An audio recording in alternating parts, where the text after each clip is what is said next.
Hey, good morning, everybody. It is Rob AJG. I am happy to have you tuning into the stream. It is not quite as early here in my time zone as it normally is, but today we have a special guest. We have Mr. Fr0zen all the way, and I mean like not like a little bit far away. I'm talking like straight from China, doing his thing out there. How are you doing, sir?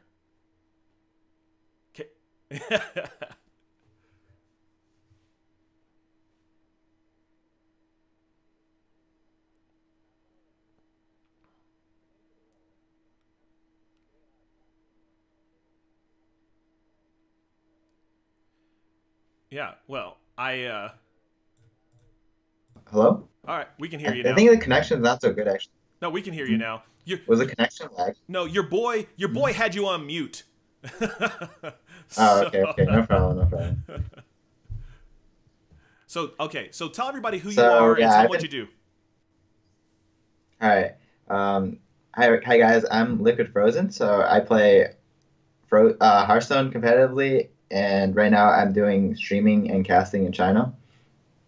And so, how did you end up out in China doing so much streaming? Because I know that obviously it's a huge market, but is Mhm. it something that you've had experience with going to China before, and you decided that this is going to be your niche, or how did you end up there?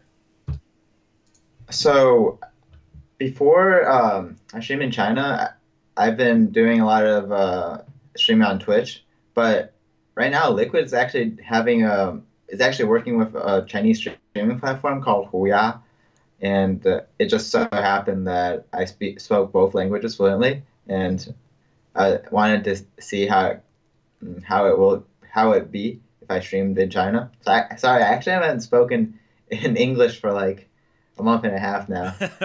So it's kind of rough, but yeah, so far it's been pretty good because I play on American servers, and so in Hearthstone you can play on four servers, but I play on US, Asia, and European server, and if I when I'm streaming in China, I don't get stream sniped ever, so that's actually like a huge deal for me, and gives me a really good mood when I stream.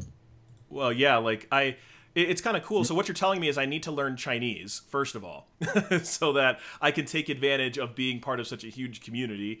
But Yeah. I can imagine. I was reading up about, I guess, the Facebook for China and how many users that they Mhm. had. So I mean, I can imagine that your market is just astronomical out there. Yeah, especially for Artifact right now. There's a lot of hype in China as well, and not as many people in China has access. So we'll see how it goes. Like to the closed beta right now. So we'll see how it goes. Yeah, so I now I definitely need to Yeah, learn how to speak Chinese. yeah. I'll fly I'll out. be able to like stream the game and talk about the game in Chinese in closed beta. I don't know if it will.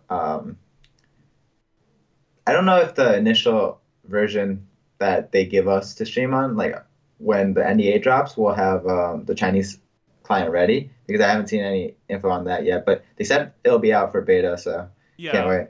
yeah, I definitely think obviously we on the artifact side want to be able to take advantage of the hype that's in China Hmm. and all of the players and the pro teams that are going out there. But as somebody who's coming from Hearthstone, I just want to get the audience a little bit of idea of what skills were really essential for you in order to learn artifact first and then to also get better. So the first question is, when you first started with artifact, what skills from Hearthstone do you feel helped you the most to get started?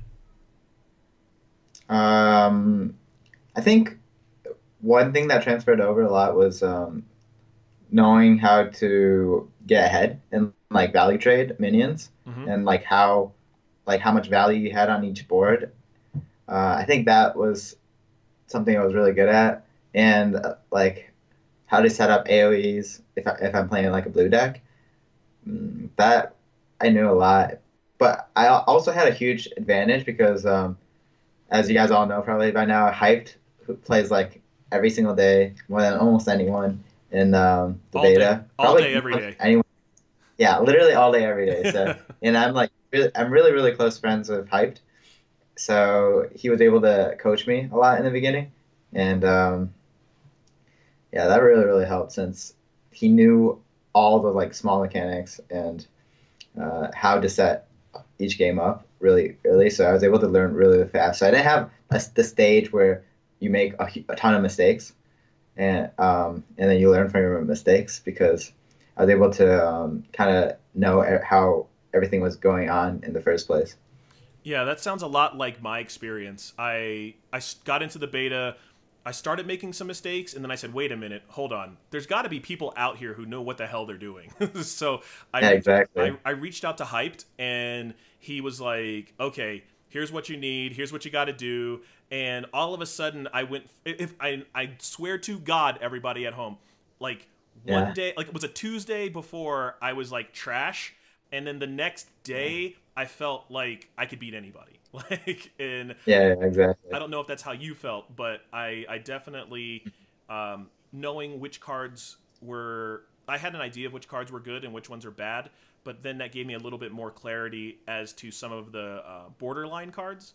And Mm. on your side, with playing like Arena on Hearthstone and Constructed on Yeah, yeah. Hearthstone, did you feel like there was certain cards that you thought were good at first? You don't have to name the card, but cards that you thought were good at first, but then as you talked to other people and played them, that it went against what's good in Hearthstone. Mm, I think hmm, that's a really good question. I have to think about it. Okay. But I think like I guess it's really similar. Like direct damage has always been bad in like Hearthstone Arena.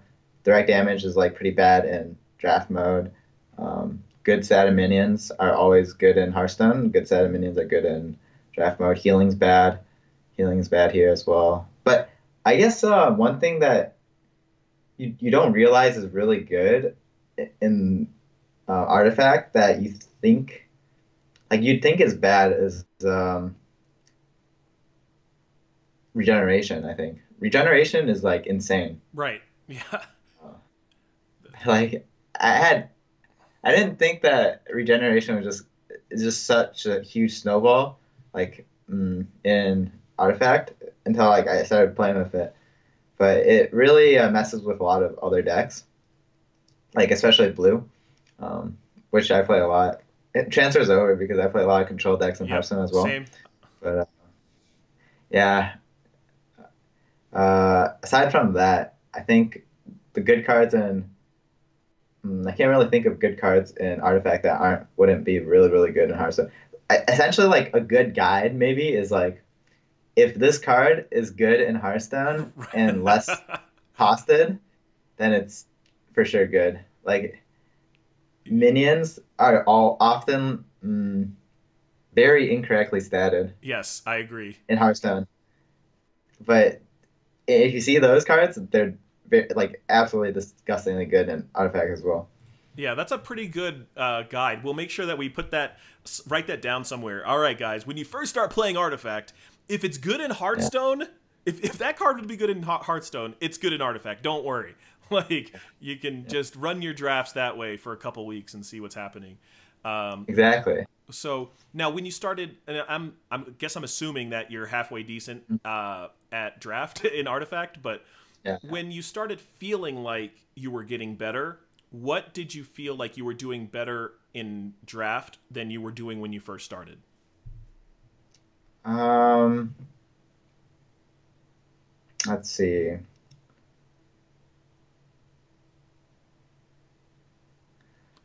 I asked the hard Uh, questions. Don't worry. yeah. I make Yeah, you think. this is pretty hard. Well, that's what we Like want. I guess in the beginning you just kind of draft all the good cards, but once you get really into the game, you start drafting like synergies. You start drafting like cards, a deck that really makes sense. So like if you're gonna draft a deck that goes for board, you draft like almost every single minion, and then you try to curve like figure out a curve where you can have heroes alive for most of the mana curve and drop like minions because once you go super wide in that game, there's nothing a lot of decks can do about it, and then you figure out like what decks you can beat with this and then what decks you can't. But and then you make your decks more streamlined for like the win towards this win condition, and you figure out what your win condition in the deck is, no matter what. That's something you don't like do in the beginning where you just draft all the good cards and then you see that sometimes I don't really have a clear win condition and then the deck sometimes falls apart against a really, really good deck that maybe Life Coach or JJ makes. Yeah, like in the beginning, I was also I just got stomped by them like Oh yeah. nonstop, and then but now like I realize what they're doing, and then I also figured out a lot of cards. Oh, okay, here's a card that uh, I don't know if it's revealed though. Oh well, Like, hold on. are most cards? You're kind of sure. Hold on. Let's. I'm gonna send you a message or send me a message in Discord, and then I will Okay. let you know if that card has come out, just so that we don't get in trouble, Oh, guys. here. Actually, it's like a group of cards. So Oh, okay. I'll give like an idea of what it does. Like low cost card draw is something that I thought was not so good. Like Diabolic Revelation. Uh, That's low that cost. card's That card's not good though. yeah, but that card's interesting. That card's actually I think it's pretty high up on most tier lists I've seen. But it's okay on most tier lists I've seen. But like mm, the three cost card draws Oh, okay. like that, those cards are a lot better than you think. Yes. Like Even if you don't use their ability, just the cycle part mhm, of it is very good. yeah, like in the beginning I thought um, those cards wouldn't be so good, but once you start playing the game, you realize that in the early game on turn three, you like not turn three, turn one, I guess. Right. Mana turn three. Oh wow, yeah, mana turn three, I guess. You generally just pass. Right. So if you just pass, a lot of times it's better to cycle to your hero cards. Like your hero cards are kind of why you draft the heroes. So um, a lot of them like are way higher up in terms of power level than the rest of your deck. So if you cycle towards those, um, it makes your deck better in a sense. Like they're basically cantrips for or like novice engineer Right. in Hearthstone for control decks. But the you're less punished in this game for playing a card like that since your opponent does nothing on that turn. Instead, in Hearthstone, where your opponent is generally playing like a Flame Imp or like a overstated minion and as an aggro deck, Right. where in this game they're generally passing as well, even if they're an aggro deck. Yeah, and that's the thing is that turn your turn one or your mana turn three Mm. is usually a lot of blanks. It's like your opponent may play a minion. Sometimes they'll if they're playing red, they'll play a Bronze Legionnaire or something like that, or they'll play a Crippler. There's very few game breaking cards that put so much Yeah, pressure on you in turn one that you can't just cycle a card. And yeah. everyone will tell It's you, yeah, also go ahead. mm, it's also over three lanes. So like on average, they're only playing like one minion Right. over three lanes, right? So you're not going to be able to spend your mana over three lanes perfectly on turn three, given how you structure the deck. So Well, and that's like exactly why it's really good to cycle early. yeah, and just like you Like, said, when mhm, you have these signature cards, if you have a game where you have Luna in your deck and you never draw Eclipse, yeah, like your deck isn't good. But if you have a yeah, game where you draw multiple Eclipse, all of a sudden your deck is like much like it's an A plus deck instead of a D deck. And so this idea of cantrips is really important. And on your side, like I know that you're talking about how you like started getting better, but in the last tournament, tell us about how your experience was with that. Like how was if you remember, because I know it feels like yeah. forever. It feels like I re a years ago, but yeah, tell us about your draft there. Okay, so my first draft was really, really bad. Like, but I went 2-1 with it. It was just Yeah, why was it the bad? it had 3 colors, and I think my best hero was like Enchantress. Oh my god. Yeah, and I had like 2 or 3 basic heroes, but I was able to go 2-1 with it somehow. And my second draft, on the other hand, was really I thought was amazing, but it turned out to be terrible. Why did it suck? So my second here, I'm gonna ask you if this card's revealed. Okay. Well, and that happens a lot in draft. Just so everybody knows, while he's asking me this question, is you will sometimes, yes, that card is definitely revealed, Okay, so and you can't do it that way because it just shows on screen. By the way, oh really? you have to send it to me on Discord.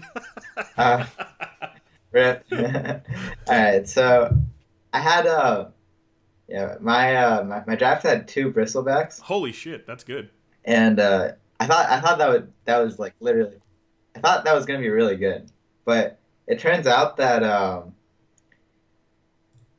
I think we overrated bristleback in draft because um no other card in my draft actually did anything. Oh, you're like, I'm Like, just gonna ride this bristleback to the finish yeah, line. yeah. So I had like 2 bristlebacks and some some other aggro cards, I believe. Maybe you got bristleback confused with axe that day. No, but like I mean, obviously, if you get axe, you're like if you can get 2 axes, like you're just set for Yeah, life. yeah, But exactly. You just um, retire that day. yeah, but bristlebacks should be fine. Like I thought, like in the beginning when Hyped made tier lists with me, like he always had bristleback. I think he had bristleback second, He still right behind does. He axe. still does. Instead of Legion Commander. But I think that's just incorrect No, it's 100% because incorrect. yeah, it's just incorrect because axe just like my bristleback just stood there and like didn't really do anything, and I didn't have a lot of cards that Oh, it's really interacted hey, with the. Hype says it's alphabetical. So, yeah, I know it's What? I alphabetical, didn't know but that. I thought I know. I yeah, it seriously, is. I didn't know that. I thought it was seriously like based on order. And this whole time, I've been dogging hyped out like by myself, going like, Yeah, "Dude, what is he talking about? This is insane." Oh man, sorry, hyped. yeah. Yeah, it's alphabetical. I knew that as well, but there was a version before he made it alphabetical that I saw and was using. So there was a version before that, and it had Bristle second right behind Axe. So Got it. I kind of had that like stuck in my mind, and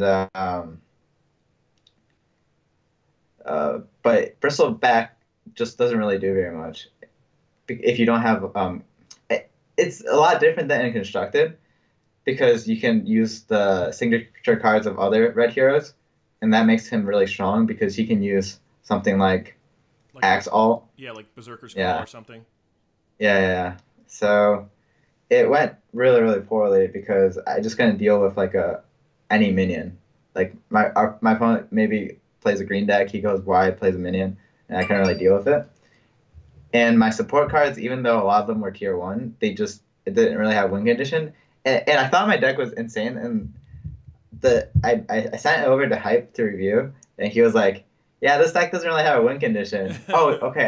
I now I remember the deck more clearly. It had it was red blue, and I had Axe with Ogre, Oh, okay. which is kind of like a combo. It's pretty cool because you can give stuff minus armor and then like deal 1 piercing, but like that just was not enough to beat a green deck. So like basically my heroes were alive, right? They just never die since he's bristle. But my opponent, like after a few turns, my opponent drops like a thunder tide, and I didn't really do anything for most of the game. Right. Like even though I set up some improvements, but And that happens. Like red has a actually real problem dealing with going wide strategies. Like it just like can't like if you drop like 15 minions in a board, yeah. like you just or like you just can't do anything to them. And it's weird because even like the Thunder Pack, like you've got a 14/14. It's like how do you deal with this if your heroes aren't 14 power?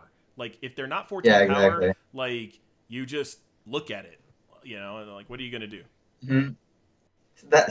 That's some stuff that I don't really understand. Like the game itself, there's a lot of things that I just don't really understand. It doesn't make sense in terms of what I think a game should be made. Like, why are the minions randomly appearing in different lanes, and like why are like heroes randomly stacking with other heroes in the first like in the beginning? It makes the game more complex and like more strategic, but it doesn't really make sense in terms of a game, like how a game should work, you know? Yeah, like there's Stuff like this. that, and like how overstated.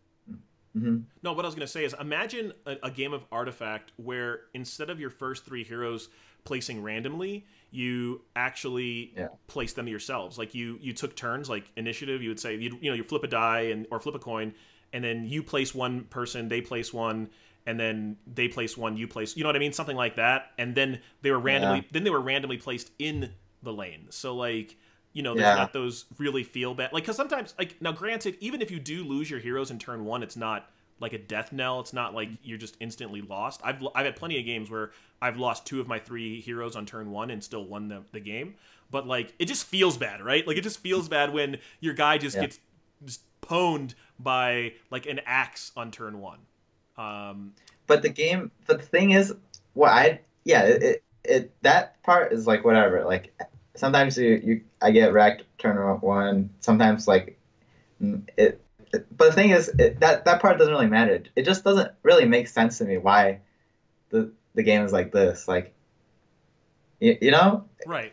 why I feel like they're just trying to do it to balance the game, and then there's not really a story behind it. Like Yeah.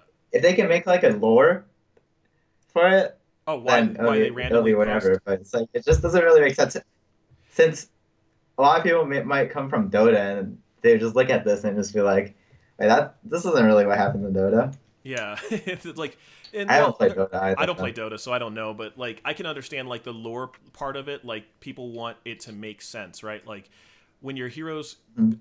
come in originally from the fountain, why do they randomly choose a place, right? Like why don't we choose like top, mid, and bot, right? Like we would do normally. Like we would choose where our guys go, and then the same thing for minions. Like if I don't even think random minion placement is terrible, but I understand that they want to have this randomness in the game, this RNG in the game to help. But like, if you could purposely place minions, I think that would also be very strategic. But then it also becomes to a certain point where like then the skill cap gets even higher, and the people who are super experts just never lose, right? So like you still want to have that RNG piece, but in Artifact right now, and I guess Mhm. here's my you can give us your opinion is do you feel like in Artifact it's a game where the best player generally does win? Like if you've got somebody who is way better than another that they're going to be on that 80 to 85% win percentage, maybe even higher? Or do you feel like it's more closely like even when if you've got a good player versus an excellent player? Mm. In the beginning, I thought it was going to be something like 80, 85, but now that I've played the game more, but I might have like it's kind of hard to tell now and I haven't been playing much recently as well because I think the meta just kind of is awful because of how much people redraft and like what you face. So it's like I'll probably just wait until NDA drops or more people gets in or when they like kind of fix it where you have to buy the tickets. Um, because right now it's just not fun versus some of the decks people are playing. Whereas before, I think people like the people in the beta were more like they would just draft a deck and stick to it. Um, but now, I think once the game comes out, the people who obviously were in the beta are just gonna have a huge edge and probably not lose for a while. But once the people catch on to how like maybe life coach sets his games up, how he drafts, maybe Sifka streams, and people are watching his stream, people will definitely catch up very fast. And I think near maybe 2 or 3 months, maybe 3 or 4 months, their win rates are not going to be very high. Their win rates are probably just going to be like 65 versus any opponent. Maybe like 70 at best. Yeah, because like And I don't think. Mhm. Stanislav is like very convinced that he's going to run like an 85 to 90% win rate against the field. Like, and that's why I wanted to kind of talk to you about is like, I understand that there's going to be people who are really great at Artifact. Like, I Yeah. do. But on the same token, like, when you talk about the thousands and millions of decks that are going to get drafted, like, you're just going to run against some really OP decks. Like, and sometimes like Mhm. no amount of skill is going to get over like triple Luna draft, right? Like you Yeah, can be the but best at they're Artifact that you definitely want gonna to. change something like that. Right. But if they change something like that, there's obviously other broken stuff that Well, they can't yeah, change. triple But I know axe. that. Mhm. Like if your deck is triple Yeah. axe, like you're gonna have a hard time, or people are going to have a hard time winning that. Even as long as you know how to play Berserker's Call, like you should Yeah. be pretty okay there. But I think he might have like a 85% win rate on ladder, but in terms of tournaments, I think at best he'll have in terms of winner it would be something like maybe 65%.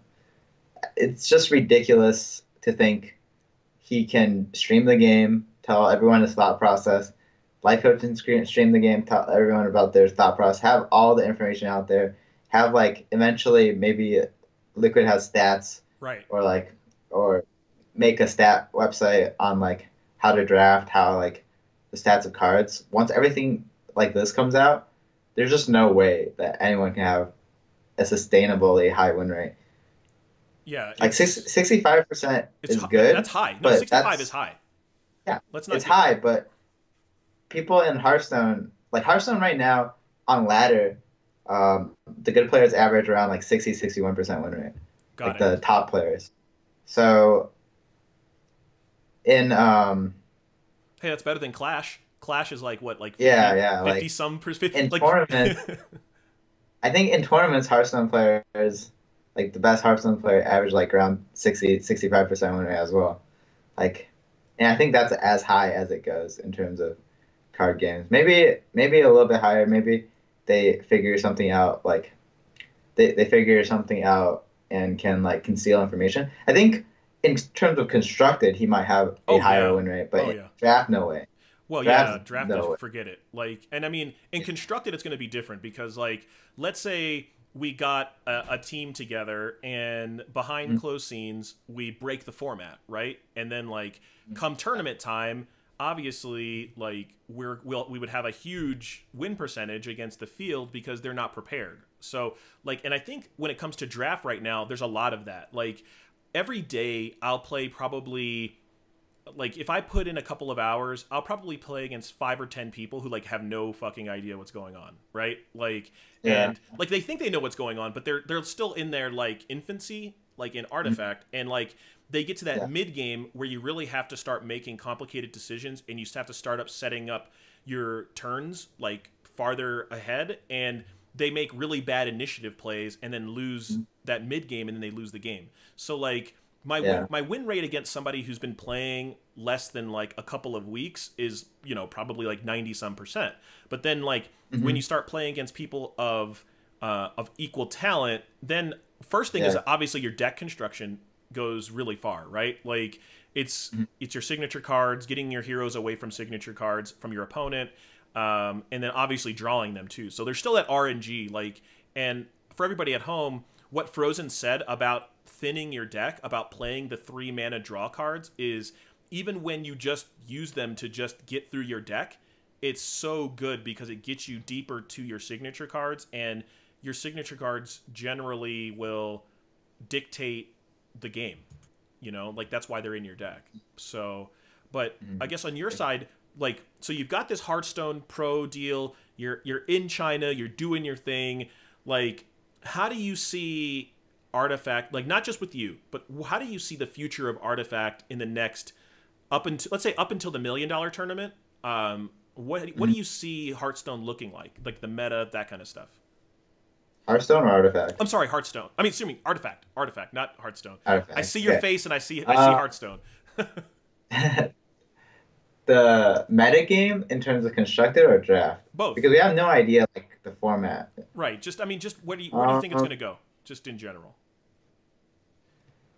hmm, Because you've seen what happens in Hearthstone, right? Like, and I guess I'm talking more about meta. the meta, like, because you know how right now, well, and I don't play Yeah. Hearthstone professionally, but I see a lot of discontent with the meta in Yeah. Hearthstone, Oh and yeah, like what happened. there's no way Artifact is gonna be able to avoid that. Like Okay, people are gonna get sick of like the top decks. People, but the thing is, the draft if draft mode becomes the main mode, then like people play competitively, it will be way better than Hearthstone constructed. That's for sure. Like in terms of how fast it gets stale. But I mean, in the beginning, like the if you think about Hearthstone in the beginning, like people were able to play Hearthstone for like 10, 12 hours a day, like nonstop for like months. And I just don't think that Artifact is going to be able to do that. Like people in the beta don't really play that often before like the now that the game's going to get released. There's just not that much like unless they really improve everything in terms of like the quality, the player experience.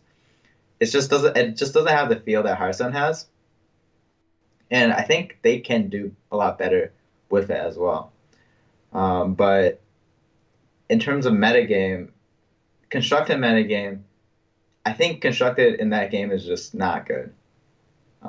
okay, My so opinion, right, because no, what do you think is like? So you said that you wanted to see some like quality of life improvements, and then like, mhm, what are you talking about? Like, what do you think? Because it is hard to play Artifact for like 8 hours, right? Like long 12 periods, hours. yeah. Like, because your brain Mhm, at some point just like starts frying. Like, I know, like in the yeah. tournament, I 2-1 the first draft, and then I got a second loss, but then I was still alive, with two losses. Yeah. And but like my next to last round, my brain just actually just stopped working. Yeah, Like exactly. everything just kind of turned to mush after a while. So like, do you think there's a quality of life improvement that could help that, or like what are you talking about? There's a lot of quality. Like I think um there's some things that I was gonna mention to them, but they should have more stuff like in terms of interaction between minions, the amount on the screen, like, and they should have how many cards you've drawn so far written somewhere at least. That's something that I really want. Like how many cards your opponent has drawn, because then you can like kind of calculate what percent chance your opponent has like maybe a sucker punch or like a oh damn. I don't know if that card's been revealed. My bad. But like a card, like a very high impact card left Mm-hmm. in your deck, in your opponent's deck, because right now there's like no way to tell how many cards your Right. opponent has drawn. Yeah. So Exactly. stuff like that that really is really annoying. Now, but I mean, how does that help when it comes to like quality of life improvements? Like, I mean, you said that Just people play Hearthstone for like 12 hours a day. Like, how do you do that in Artifact? I haven't really been playing 12 hours a day in Artifact, No, I was gonna honestly. say, yeah, not many people besides Hyped have been. Yeah, We should ask him. He's in the chat. Like, hey, yeah, buddy, exactly. He how, should how do you he get should that? explain how he does it. I have no idea. Well, I guess then, so we we do know, like, again, Artifact is hard. Like, and I don't know. Do you play chess? Like, or have you played chess competitively ever? Not not really. Okay, so like chess has like the same kind of problem where you want to play chess for a long time, but when you get it, I can't imagine streaming like 12 hours of chess, like because your brain is just thinking. It's hard to, I guess. Answer me this: do you feel like Mhm. it's easier to go into like autopilot in Hearthstone or versus Artifact? Because I feel like in Artifact I can never really go on autopilot. Like I know this is where I'm going to go with this deck. I'm just going to play it out. It can play on its own. Like whereas like in Magic, like there's some decks I just know, like I could be playing three of them at the same time, and it's not a big Yeah, deal. yeah. It's super rare that you can find a drafted deck that you can just autopilot because there you just have to like look at your opponent's deck. You have to like figure out what they can do on each turn, how to play around it, where your opponent's gonna play, like where it's most efficient. Your opponent's gonna play their minion, maybe like how to save the AOE for that minion, and like how I'm supposed to set up my improvements for this board, that board, stuff like that. And Hype just said he'd answer more in depth, but he's in a game. It made me laugh a little bit. But That's that is such yeah, a like hyped you just answer can't too. autopilot. It was Yeah. so rough for last tournament too because I play in China and like the tournament started at like 2 a.m. Oh my god. So yeah, I was playing it through it. I mean, I kind of had the experience because like the last tournament started at 2 a.m. as well, but um, it there was definitely games where I literally just blanked out what I was doing. And in tournament mode, you have significantly less time. So like once the countdown starts, like 60, 59, like once you have 1 minute left, they have a countdown, and it just like messes with you like mentally because Yeah. like it puts a lot of stress on you, honestly. Yeah, I definitely feel You like don't want to see that countdown. It's like it's yeah. so much worse. It's so much worse than Hearthstone roping because Yes. You there's lose. like a very intense 30 sound, seconds left. intense voice that literally counts down from 60 Yes. on you, and that you don't want to hear it.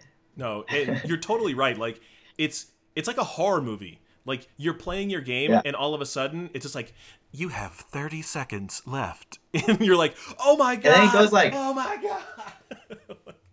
once it goes to like 10 seconds, it goes 10, your game is 9. terminated or Yes. something in 10, 9, or Right. something like that. Yeah, it's like self-destruct mode. You're just like you're what is it called? What does it say? It says not self-destruct. It says like surrender in 10 seconds or something like Yeah, that. yeah, exactly. You know, for, oh no, force It surrender, was forced surrender. force Forced surrender surrender. in Yeah. 10 seconds, and like Yeah. all of a sudden your heart palpitations like you just like start going up, and you're just like trying to spam through your turn as fast as you can to like just get through. Like yeah, and I think I I think you really, in order to play Artifact long periods of time and play well, you really you have to take care of yourself. You have to be drinking, you have to be eating, you have to be like Yeah. stretching because you're using so much. You can't multi queue Artifact. Like it's just like not a thing. So and even if you but if you're not focusing everything like in a tournament, I'm not talking about Yeah. casual play, but like in a tournament, if you're Yeah, not yeah, sitting exactly. down staring at your screen and Mhm. focusing, like next thing you know, your timer is like already about to die. Like I've done Yeah. some test streams on my own where I was like just recording for fun to kind of see how it goes and talking out my turns. And even in Mhm. casual mode, I was running out of time if I had to explain everything I was doing. So I can't fathom. I cannot even imagine trying to stream tournament games explaining what you're doing. Like there's Yeah, just exactly. not enough time. Do you feel like the But stress of Artifact will take away from like the experience like of being able to no, stream? I kind of like it. I mean, I think but the thing is, I think casual mode. So the timer, you have a different timer for tournament mode and casual mode, and the timer for casual mode is fine. Yes, I perfect. think that's perfect. It's honestly perfect for streaming, and it'll be fine. But the timer for tournament mode is ridiculous. I think they give enough time. Like it's a good timer for tournament. And I like that you can't like think about your opponent's deck or like what they can do forever. I kind of like that because the game I think is solvable Right. if you really think about it. You can like figure out what the best turn is. And I don't think people should be able to do it like be allowed to think that long and figure out exactly how it is. It will make things a lot less interesting. And then a lot of a good tournament experience for viewers is people misplaying, Yes. and I think people should be like there should be misplays in tournaments for the viewership experience as well, and like make memes and stuff. Well, you Yeah. know, I mean, it is kind of good for the experience for people at home because they can be like, oh, this guy sucks. I would have done Mhm. X, Y, Z, and whatever. And Yeah, you exactly. know, it's a lot easier when you're at home looking Mhm. and you don't have like the stress of no take backsies like and Mhm. trying to manage all of these resources, right? Like, and I think in tournament mode time becomes a much greater resource. Like it becomes, on par with card advantage and things like that because there's always, and I guess you can speak to this too if you feel that way, but I always feel in limited, there's always like this one turn where you really have to build up to it. You've got to have initiative. You're really, if you Mhm. win this turn, you're going to probably win the game, right? Yeah, And exactly. being able to bank that time for that signature turn is super important, right? And but it becomes managing those resources early game. Like, did I waste a bunch of time looking at their deck, right? Like, Yeah, and exactly. because that takes time. Like I'll see a lot of people will waste 30 seconds, 45 seconds, or whatever, like trying to figure out what their opponent's doing. Like, Mhm. and I guess let me ask you this: when you start a game, like, what is your thought process when you first start playing? Look at your opponent's deck, Yeah, figure out how to win. Yeah, basically. Yeah. Look at like seeing how you're like what you should be holding on to with your hand versus your opponent's deck on like maybe each turn, each lane.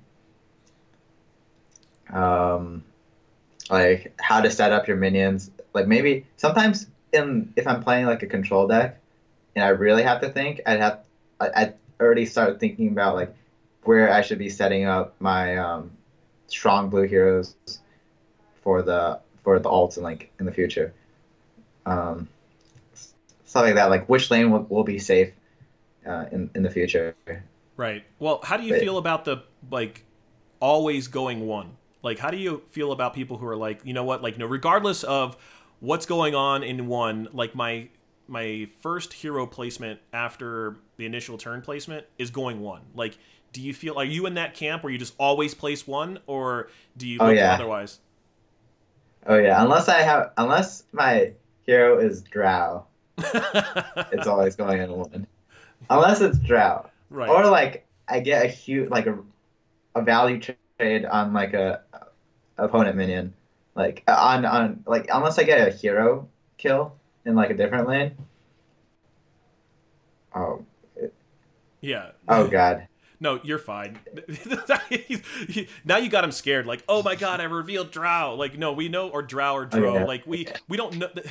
No Oh one man, knows what his signature. chat. Yeah, no one knows what his signature card is yet, or her card is yet. But Okay. we know that it has been common knowledge that Dro is very good. Like, Yeah. but a weak body, right? So like, but and I think a lot of the strategy is place into one, right? But can you tell the people Mhm. at home why they want to be pushing one versus other lanes Okay. in the beginning of the game? So basically, so if you win lane one, you can use the mana there to dictate other lanes. So that's reason number one. Because if your opponent, if you force your opponent to give up one, you can start using your mana in one to kill or influence lane two and lane three, and force your opponent to not have mana there as well.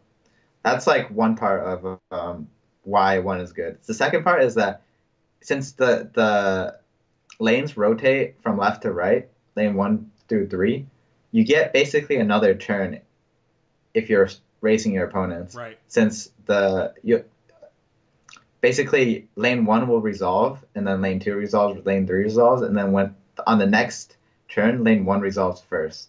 So you'll be able to set up a way faster clock than your opponent in almost all instances.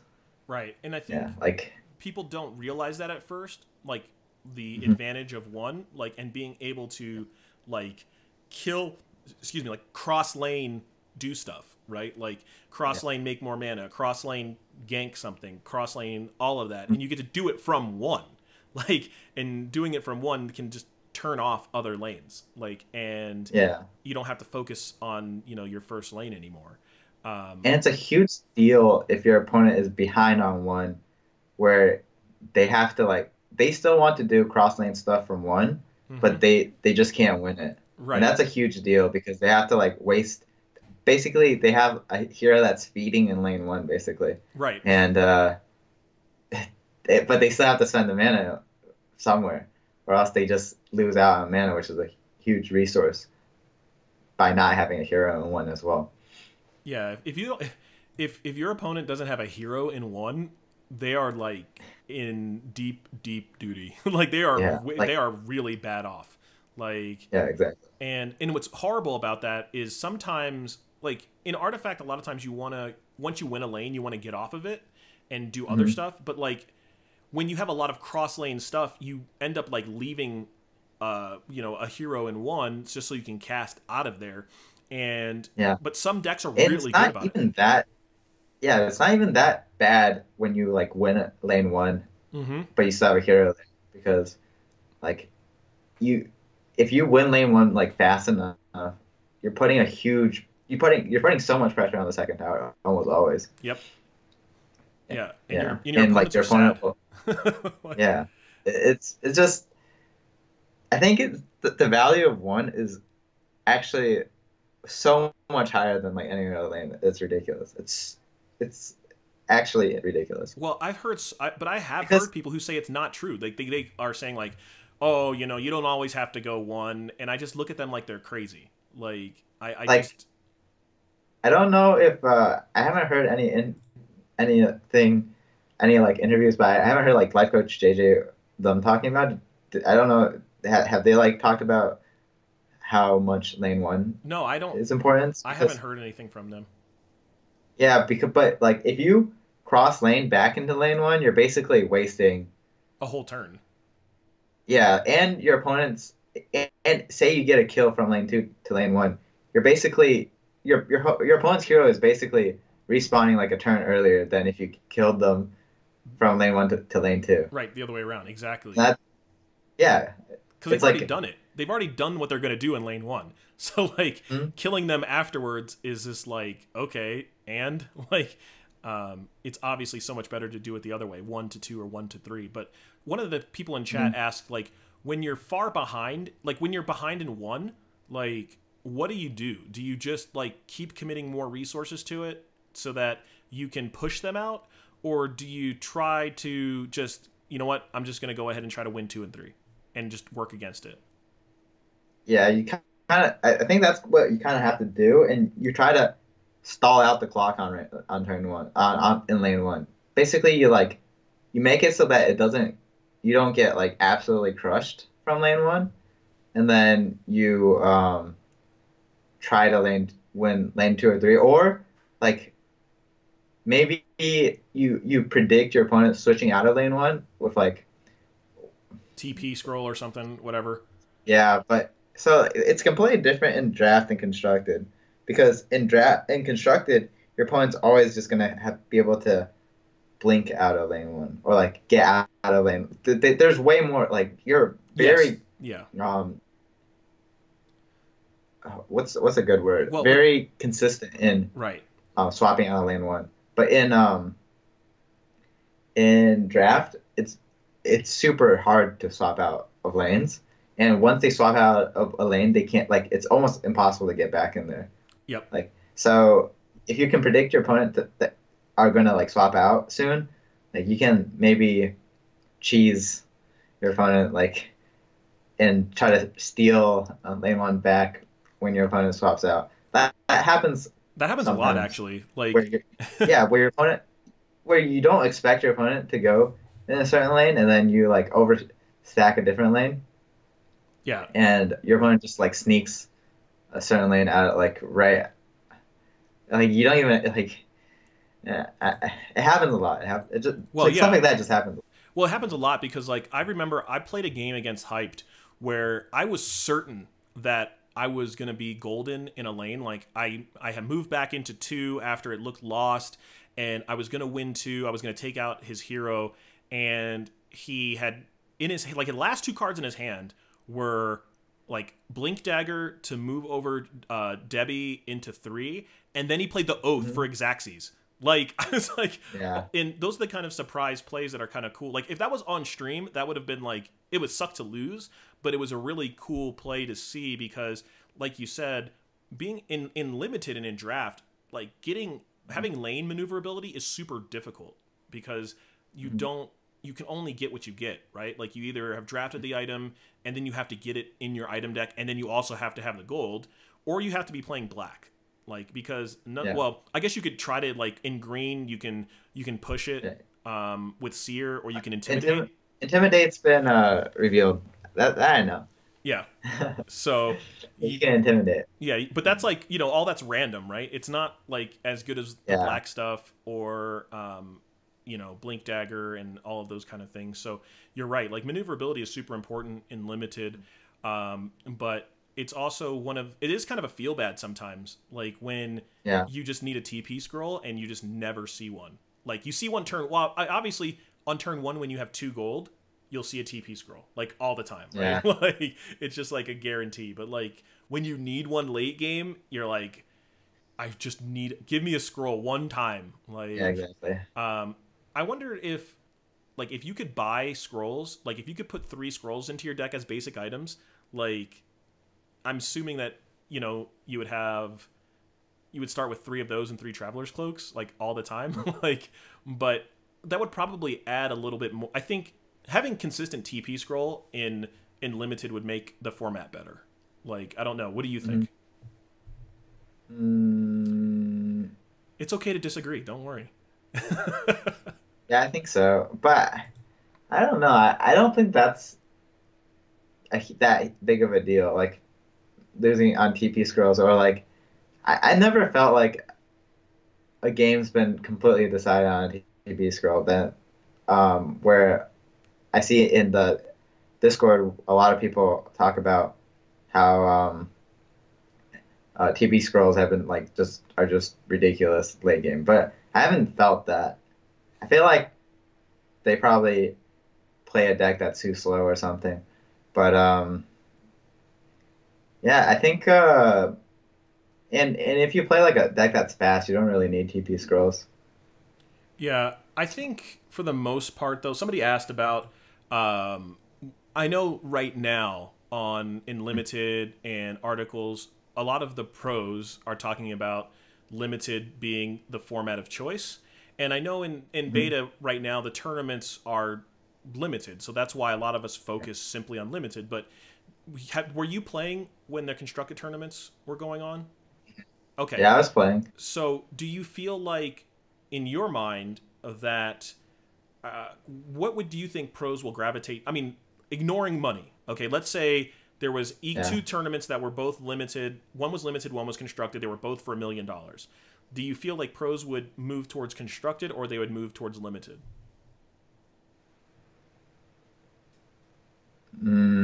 I think most people will go where less of the good players are.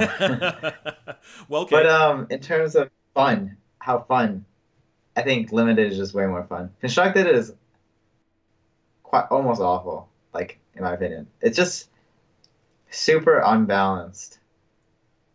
It feels super unbalanced to me. Just because of the top decks, or just in general? In general, like the swing turns in the game. Got it. Yeah. See, I haven't played much constructed to know things that happen in constructed. A lot of things probably shouldn't happen. Yeah. Like, I feel like the games are just not okay. That's how I feel. Like they're not okay, guys. Stuff that happens. Yeah. Like, do you feel like just combinations of cards, like the combo decks? Yeah. The combination of cards, like it's a completely different game. Like when I first started playing constructed, the synergies that happen are just super disgusting. Like there's probably cards that aren't revealed in it. Right, but so it's some of them. The strategies are just too good in constructed, is what you're saying. Yeah, they're too streamlined and too consistent. And this is without like mass testing. This is just from the closed beta players. There's probably like even more broken combos people are gonna come up with. It's just because of how the game works, since you can do you can spend basically 3 lanes of mana on 1 lane in theory because of the cross lane stuff. Right. Well, and I think that a lot of games when they first start, they have like kind of that issue where you just need more testing, right? Like because Yeah. you're like Magic does this often. Like, well, back in the day, they would like release a set and then they would realize that there were certain cards that were just too stupid, and they just break the format in half, right? Like, I don't know that the artifact format is broken in half. I just know that there's like a couple of decks that are really good and then like a bunch of stuff that's not, right? And but as we get more people in the beta, I think that's going to change, because obviously whenever you have 2 top tier decks, people, and especially if they're expensive, right? Like, let's say if the top 2 tier decks were like, $200, then people are going to start making ways to combat that cheaply. And then the meta will get better. But right now it's like, we don't have a lot of players, right? So like there's not, we're all like, we see what's good and we go, okay, we'll just play that. Like, we don't have, testing teams that are really trying to break the format in half. And I think that once that happens, it'll definitely be different. But I agree with you. Like, just from what the people I've talked to. The thing about Artifact is that I can't even think of a really good way to balance. Like, what you have to add Like, more cards. yeah, that I guess adding more cards. But with what we have right now, I thought about it for a little bit. It's just I couldn't even think of a good way to balance. Where in Hearthstone, like, you can just think of ways to balance a card easily.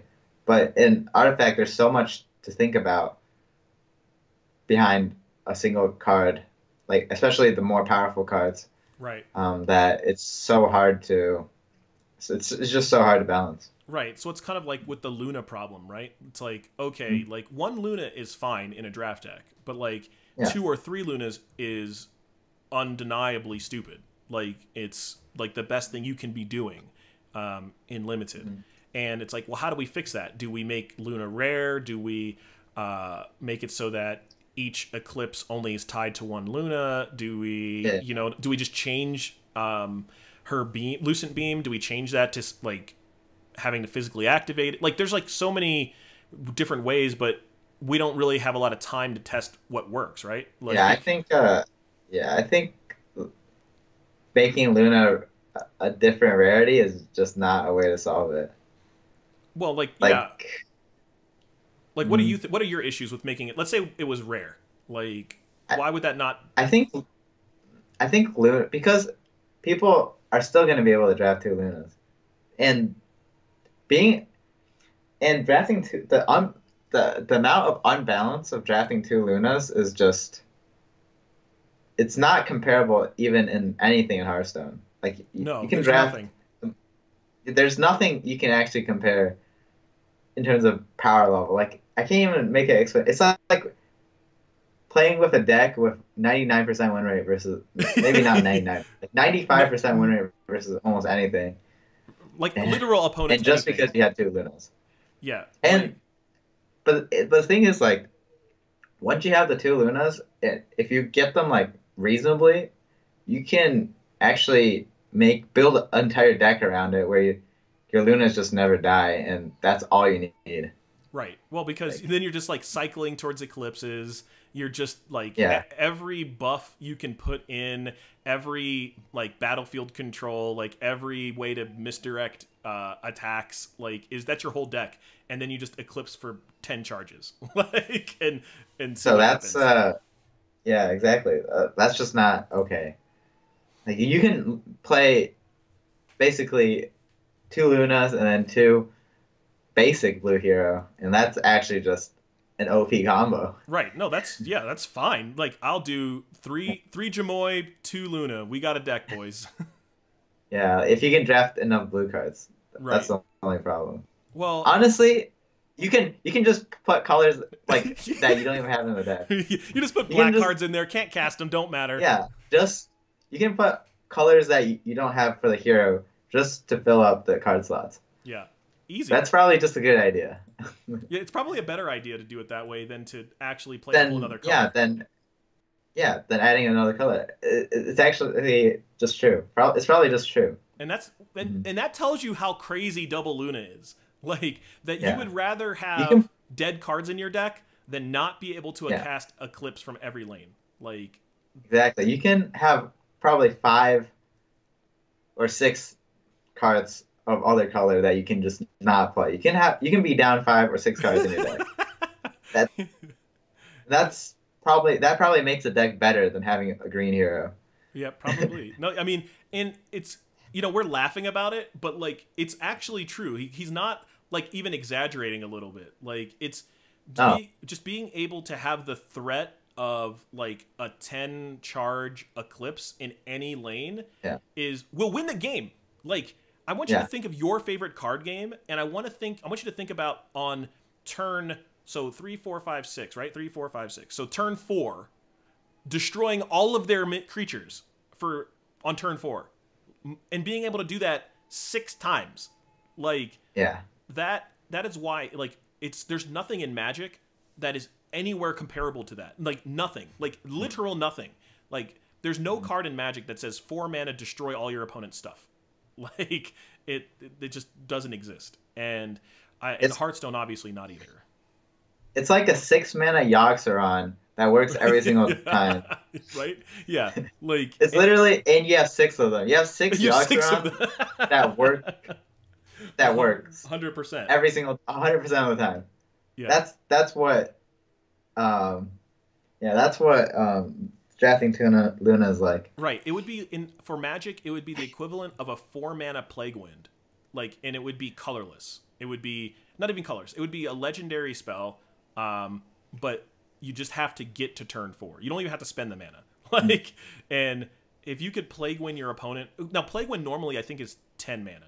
Okay, no, it's 9. It's like 7 black. But whatever. Like this is 4, and you get 6 of them in your 40 card deck. Like that is why it's so crazy, and that's why we've So really, yeah. just having that like being a possibility, in my opinion, is not okay, especially for tournaments. Like if someone just a random just drafts that and then they just wreck, they go like 3-0. That's just not okay. Yeah, it's In my really opinion. it's really bad. So they should because right now it's common and it's like I think it happens maybe like one in like every like 12 drafts, something Yeah, like that. But since people redrafts, it feels like it happens like one in every 5 opponents. it happens way more than it should. And people in the chat are like wondering about like these redrafts, and what we're saying is that like you can draft in the beta like as much as you want, right? And you can Mhm. drop whenever you want. So like Mhm. people, like there's this thought process that like some people just want to have OP decks. Like they don't want to just Yeah, they're like, and if you're re-rolling, they it's want to not test stuff. right. They want to test stuff, and then but what happens is like instead of testing everything like the same amount of time, like if you're gonna redraw and you play 3 games no matter what, like or 2 games no matter what, or even 1 game no matter what, that's be fine. But like what happens is like people end up getting like a 2 or 3 like Luna pool, and then they play 5, like instead of, and then it like warps how you play. So like whenever I play, the very first thing I'm looking for is when they scroll out the 5 heroes, how many Lunas are in those heroes. Like if there's Yeah, exactly. only one, I feel like okay, cool, we can actually test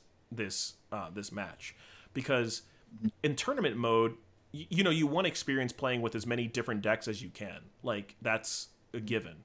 But you're right. Like anytime you see double Luna, you feel like you're like a 10%er to win. Like you're like Yeah, okay, exactly. and especially if you don't have a good deck. Like if you have like just a decent deck, you're like 100% to lose because you can't put enough pressure Yeah. on. But like if you have like a good to great deck, Like mhm. we'll see. You need initiative and being able to kill the Luna like over and over again in order to And win. even then, that doesn't always work. And even then, it's probably because your opponent didn't put enough Jamoys in their deck. Yeah, that's actually what's funny is that that's really true. Like whenever you see someone who has like double Luna and they're only playing 3 blue heroes, you're like, Yeah. woo! All right, I got a Wait, you chance. can actually put 3 Chamois like in that deck, That's what I and mean. you're probably gonna be able to win just because of that. Right. Like, but I see that happen. I see people play like Luna, Jamoy, and then like 2 of something that's not blue. Like, Yeah, and it doesn't make any sense. Like having exactly. Eclipse power is nuts. Like, but the thing Mhm. about it is the rule about multiple heroes like isn't so bad. Like, other Mhm. heroes are Yeah, I fine like in it. I multiples. really like it. It makes a lot of it makes the game more interesting. Yeah, Like I like it. you want to you want to be able to do different things than constructed in arena, and like having two of the same heroes. Like a good hero example where it's a lot of fun to have and more strategic is maybe like Necro. Like having 2 Necros It's is awesome. really good. Yeah. Yeah, but and it's fun, but and it's not actually unbalanced in my opinion Right, because like 6 because Heartstopper you can get auras. the same. Yeah, it's good, but it's not unbalanced because it's so slow to set up. There's a chance that like you just get blown out because you get killed over and over again, and you don't have the cross lane effects to get the.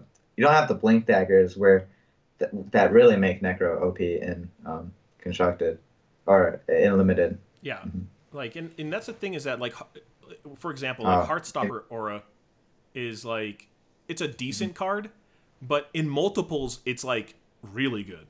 Like, if you can stack 2 or 3 Heartstopper Auras on, like, in one lane, like, close to each other, or just like on one hero, it's pretty cool. Like, it's not broken, but it's just a good like foundation for your mono black deck, right? Or then Mhm. like other Mhm. there's like plenty of other heroes that are like that. Luna's the only one that like does like her ability affects like other cards in the deck or in your hand. Mhm. And that's the problem. Like Yeah. if Heartstopper Aura did the same thing, if it was like, you know, every turn if Necro's alive, add a counter to Heartstopper Aura and it does that much damage before, like that would be a serious problem. Like, if you had multiple Necros, because then all of a sudden your Heartstopper Aura-ing for like 8 with, and that would be nuts. Like you couldn't have that card. That would actually probably be better than Eclipse in some ways. And someone Um, posted a clip of leak ladder, but there is actually no ladder. It's yeah, not really a ladder. yeah. I It's was just gonna like a. say, it's not like, yeah. I know what they're saying. Like, so when he talked about ladder, he was talking about like the idea of ladder, like that in like ladder in Hearthstone versus like Yeah, if there was a ladder in Artifact, yeah. like there's the win Mhm. rates you would have if there was a ladder. But like they've said specifically there will not be a ladder. Like even like a For now. leaderboard, yeah, for now, right? Exactly. That could be tweaked later on. But what do you think? Do you think that there should be a ladder? Do you think that there like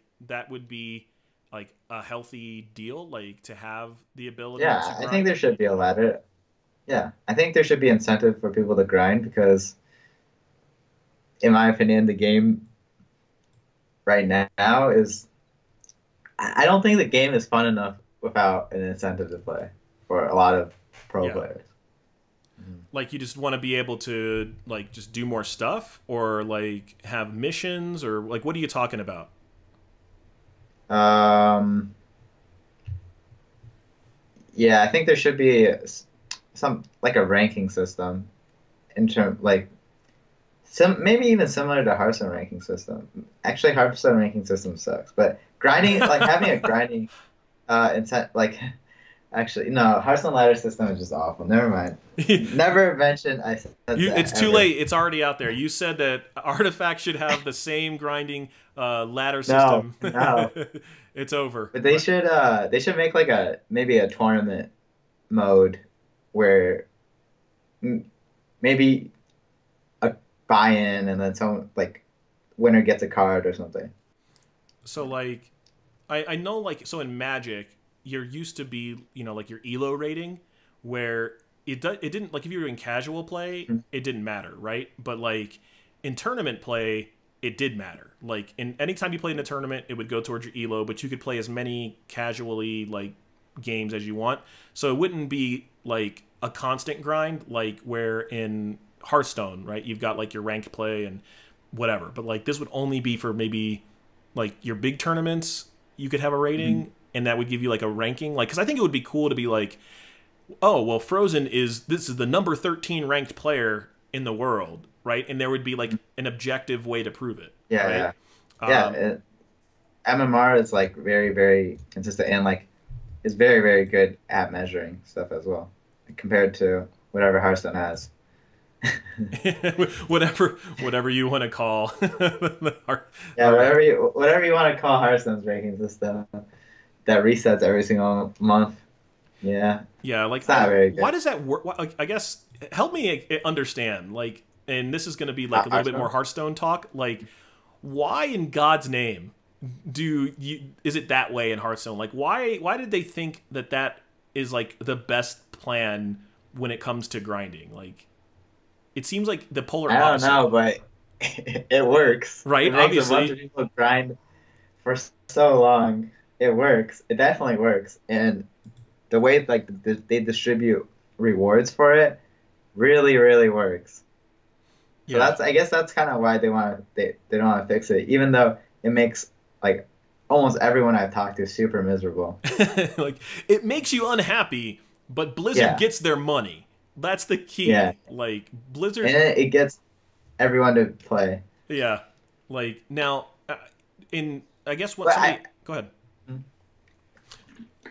but I heard they were working on it for the Yeah, last 2 years. So. exactly. I've heard a lot about that too. I've heard that they're working on a way, and yeah.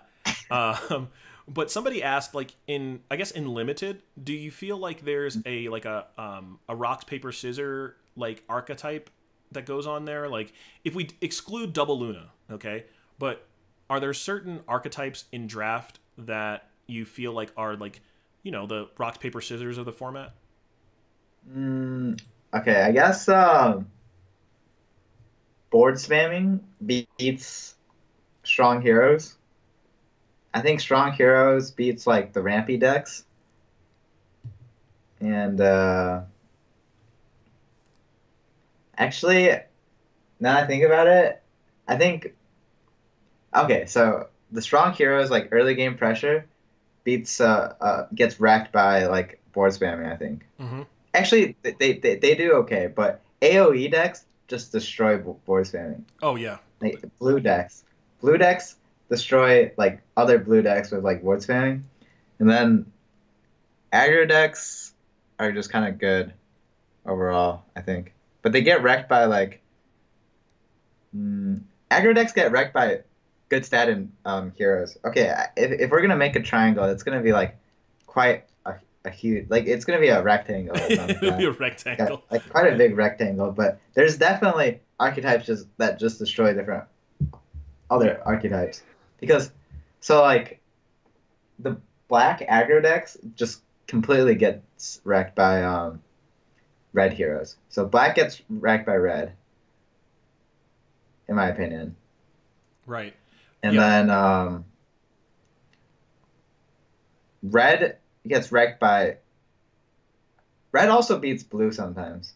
Wow, Yeah. this Like is pretty complicated. yeah, I was thinking like because when you first started, I was thinking okay, Uh, when you have the go wide decks, right? Like any color, like people they just want to put a bunch of minions on the board and then like use Mist of yeah. Avernus or Disciple of Nevermore, the Oath or whatever, right? So you have that's one of the decks. That deck loses to AOE decks, right? Which and only Yeah. AOE decks that are out there are blue decks. So like those decks get crushed by the blue AOE, but they really beat Mhm. everything else. Like because Yeah. red can't keep up, green sometimes can keep up, but like most of the time the go wide and if you have a way to pump all your guys, you're pretty But good. I think that deck actually loses to black. Like black, there's some black decks if they run like I don't want to Right. go But with they're the card you can like yeah, with the you know cards, yeah. They but run certain the cards. black card, mhm, they're able to pressure a ton. They're able to pressure a ton. Like they some of them are so fast that they can like kill like a first tower and then you can't really react and then the other stuff, but that is really good against um, the the green decks, I believe. But I'm not exactly sure. on how it works. Yeah, because since most of the time you draft two color, Right. but things are a little bit different right now because um I think that the three color decks are a lot better than people think.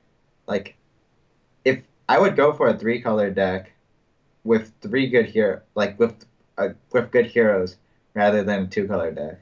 So that's what makes draft a lot more complicated and fluid in a sense for So, me. okay, so like I'm the exact opposite. Like I always Mhm. play two colors. I very rarely play three unless I'm splashing for like an S tier hero.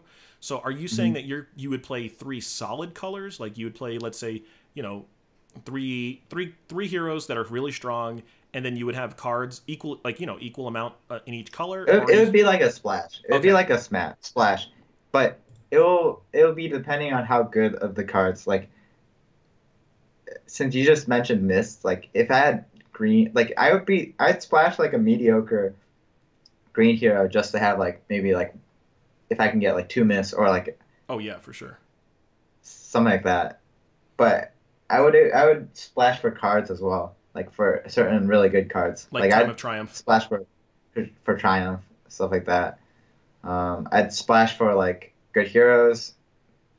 Do you splash Mhm. for, like, would you splash for AoE? Like I know that there's like an argument to not doing that because your opponent knows exactly what lanes to avoid. Where you gonna set up? Yeah, Yeah, yeah. so like cards like Not Annihilation. really, not really. I'd splash for like I splash for early improvements as well, like black improvements.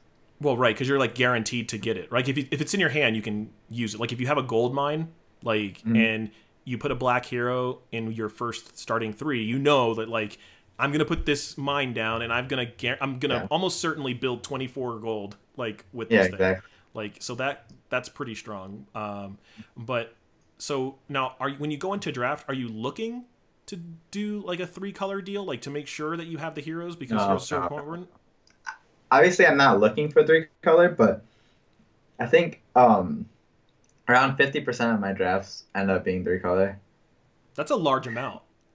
Yeah, Like, yeah, and I think most of the time, like from what I've seen from Life Coach and Sivka, they have been doing stuff like this as well. Like they wouldn't force a two color deck eh, just because they just they don't. wouldn't force it. Yeah, because you just can't get enough top tier cards in a two color deck. Okay, well, let's do this. I think I'm wondering how I can screen share with you. I think that would be kind of interesting. Um, let's see. I don't know how to screen share on Skype. Screen Uh, share. There's a okay, so wait. is it this button? Nope, that's camera. It's bottom right. All There's a right. plus sign. And Okay. then Maybe let's move this over. There you go. All right. So I see it. Yep. All right. So let's do this. I'm going to see if I can. Oh, so screen share with you. Well, let's see. That says start recording in Hong Kong. Actually, I'll work on it some other time because I was thinking like we could do something where we would do like a test draft possibly. But I think I would want to set that up for another time when we have more cards because I think like it's not as there's like you can learn a lot from doing the test drafts, but I find that like actually I think I have we have to turn off camera in order to oh, is that what it is? yeah, yeah. Oh, okay. I don't want to do all that. Like, actually, you look way better. Like, whatever you did with your camera is like way more focused, like than it was before. Like, before you were like, I don't know, it was weird, But but you know. But anyway, like, I don't know what I did. yeah, I don't know what you did, but like, all of a sudden, Mhm. you're like, it looks way better than it did before. So, um, so I guess tell me about what you feel like your future is in Artifact. Like, do you feel like it's something that you want to be more in? Are you going to stay doing a lot of Hearthstone? Like, I know some guys like Stan has said that he's going to be, moving completely over to Artifact, and a lot of other pros have said that. But like, what do you think about your future? Um I think I'm gonna do both. Yeah, I think I'm gonna do both and then do the and see how it goes. Maybe see how I do in the first few moments, see how the ladder or constructed, and see how much I like the game. But I think just because of the prize pool, it's worth mm, working hard in Artifact. Mm-hmm. But we'll see how it goes. Like how because things they haven't really announced a bunch of stuff, but we'll see how like they make the pro system and like the ladder system, stuff like that.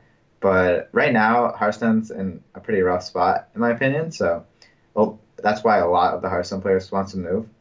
But I'm not. I'm pretty undecided because both NetEase and Blizzard gives me quite a bit of resources. So if even if I move, it would not be a full switch. Right. Well, I mean, you have a lot invested in Hearthstone, right? Like that's what you do in China right now is you're streaming Hearthstone.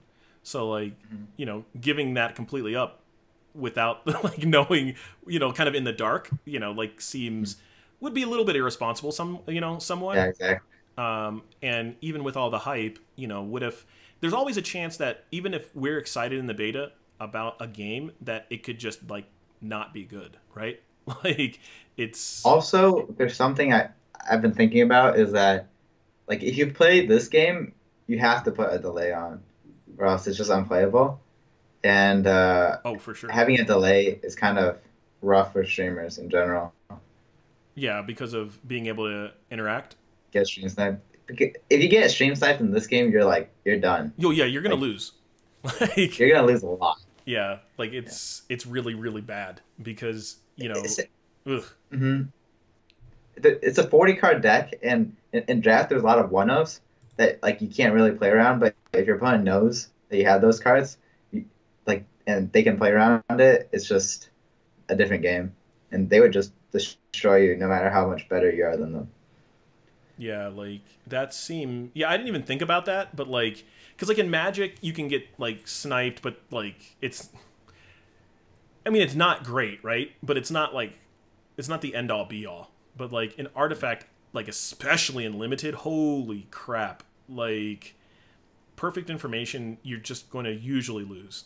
Like because of being able to plan your lanes and knowing if your opponent like because there's always that time when you're wondering if they have a traveler's cloak or not, and when you're trying to kill something, Yeah. and Yeah, obviously that would swing a game of a really far way if they had like a short sword instead. So yeah, I can definitely. They see would that. also know exactly if they can kill a hero whenever. If you have cards that can play around it. Yeah, like even like Oh, well, the in right now, if your opponent has double Luna, there's a good if you have double Luna, there's a good chance that your opponent just concedes. right? Yeah. Yeah, So even if they stream snipe you and you have double Luna, I think you're gonna win if you have double Luna and someone's stream sniping. yeah. Probably around the same win rate. It doesn't matter. Yeah, it doesn't actually matter what Yeah, they. Yeah, eclipses because you always have eclipses. right. You always have. You have 6 of You're always them. gonna have. Yeah, like the difference is that they would know when you have 2 or 3, and they would know to instantly snap concede, as opposed to when you only have 1. There's a feature in the game where you can reveal cards, right? Yep, there is.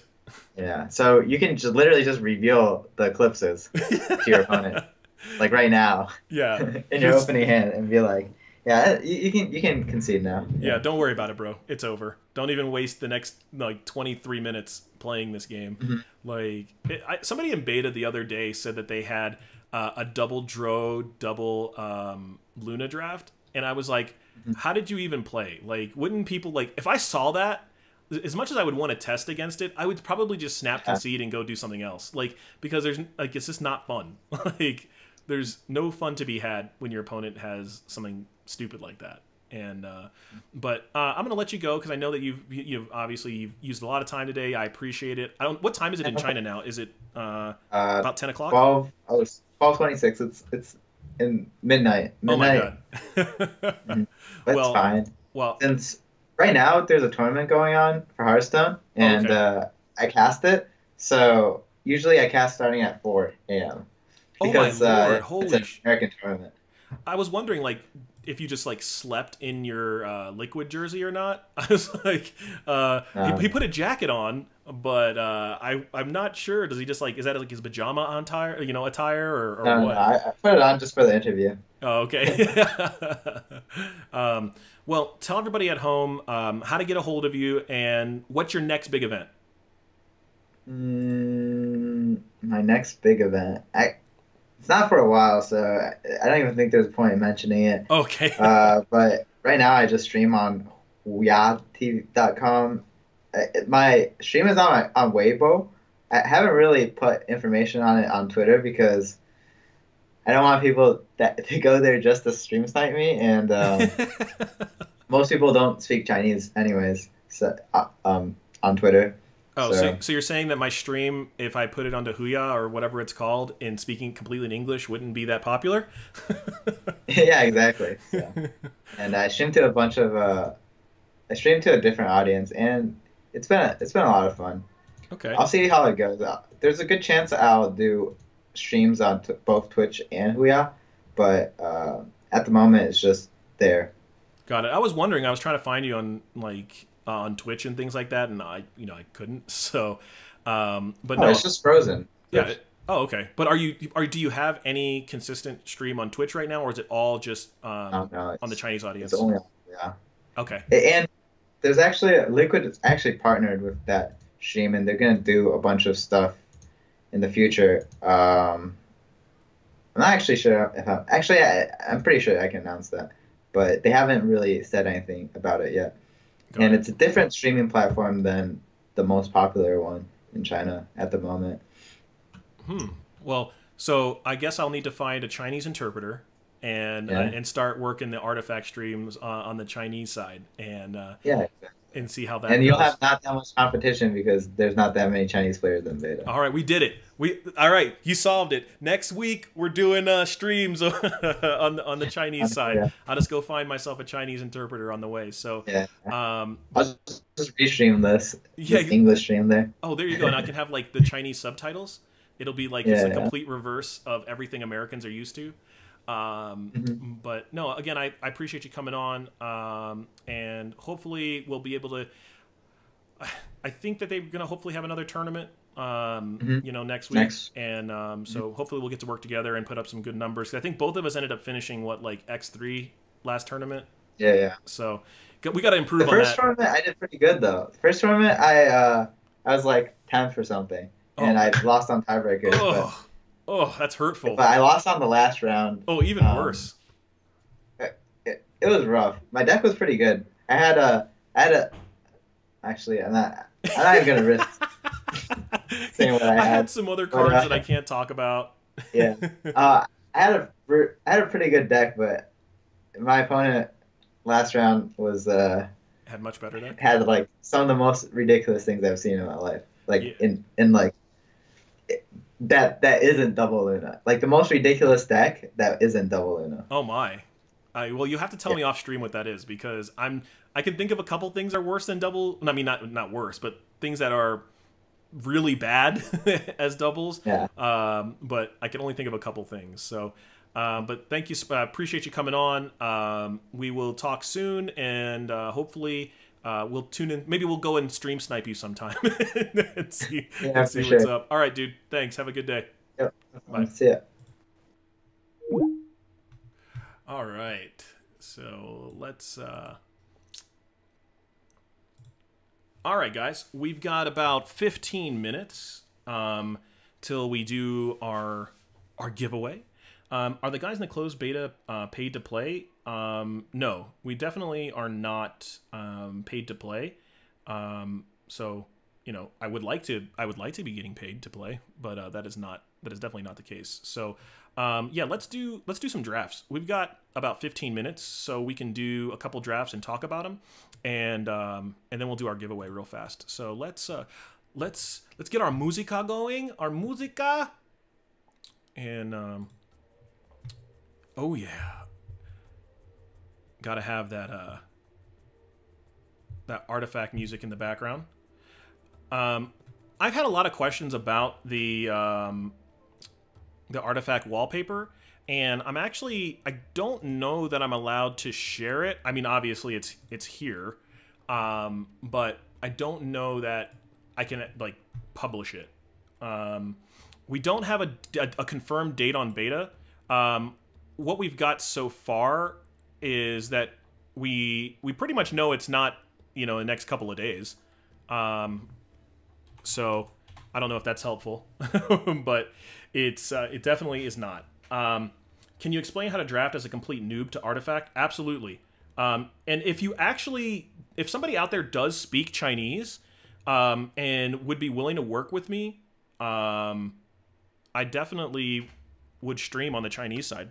Like, I think that would be kind of interesting to do, so that, you know, let's take a chance. Let's do something different. Let's do some streaming on that Chinese side. Let's do some drafts like this before beta comes out. And so yeah, like if you can do some interpreting on the Chinese side, I would definitely be interested in doing some of that. So, did you say Valve never said 2018? Oh my god, that would be so horrible if they held out on that side. Doesn't Twitch have exclusivity with partners? I don't know. I'm not a partner yet, so I don't know if that's real or not. But it could be. They could have that. But yeah, I'm definitely. I'm close to Twitch partner. I think after today, we will have filled all the requirements for Twitch partner. So, how much unfinished stuff is in the beta? I mean, it's kind of hard to say. Like, there's a bunch of stuff I'm sure behind the scenes that we don't see. So, if you have subs your partner, no, I'm affiliate, and in order to be a partner, it was just like I needed, like, because I haven't been streaming that long. Like, I just needed to hit the number of days. So I think after today, it'll hit the number of days, and then I can apply. So, yeah. You probably don't want to say you'll stream to another site. Maybe, I don't know. I think it would be interesting. But let's do this draft. We've got about 12 minutes left. Let's do a draft. So the way that draft works for people who are here and maybe have not seen draft before is when we start our this is an emulator that just kind of gives us an idea of how draft works. They don't have all the cards obviously, but it gives you kind of a good idea. So what happens is you get your first 12 cards here. Your very first pack is guaranteed to have a hero, and it'll also guaranteed to have 2 items. And in this case, we do want to make sure that your first pick in your first pack, you want to make sure that whatever hero you take is insane. Like, Tidehunter is not insane. Not by any means is this insane. I would never, ever, ever pick this first pick.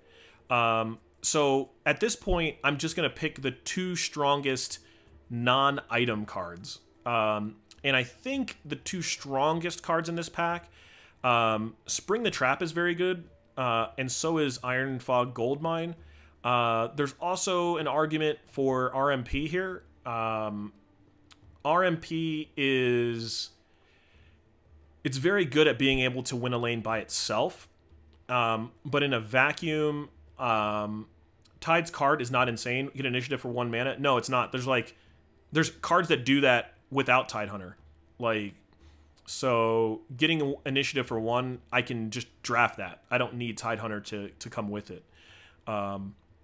So, like I said, it's either like it's definitely going to be Goldmine. Spring is a rare in RMP. Yeah, exactly. Like, I have a higher chance of getting RMP later than I have of Spring the Trap.